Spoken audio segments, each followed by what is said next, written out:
This is going to be my first video of hopefully many. I'm here in Sacramento, California. Right now I'm in the Del Paso Heights neighborhood. Anyone that's familiar with Sacramento knows that we are having an epidemic right now when it comes to the homeless crisis here.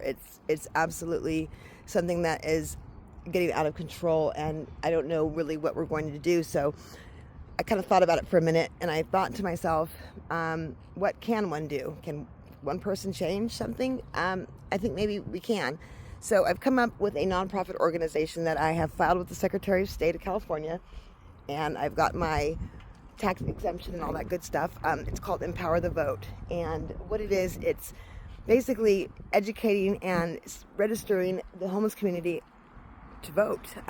We've got 15,000 accounted for homeless in Sacramento County. That's just accounted for. That's not the ones that don't want to be seen or heard from or whatever the case may be. So if you just took a slice of that pie and got out there and voted on November 4th, you could maybe turn an election upside down for the better, that is. The funding for the homeless is in abundance, but it has been misused. In fact, we were audited federally just a couple days ago because of the misuse of it.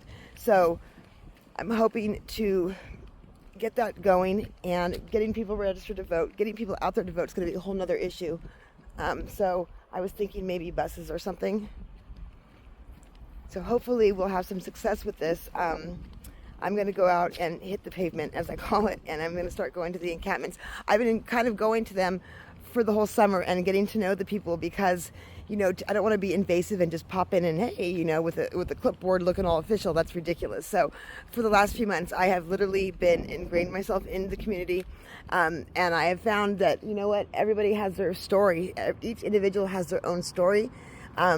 Some of them, yes, some of them choose to be out there 100%, but some of them are mentally ill, undiagnosed, unmedicated. There's so many situations out there that are individual and need to be addressed individually. Housing, it's ridiculous. They have $2.2 billion that they put out for housing, yet no one is housed.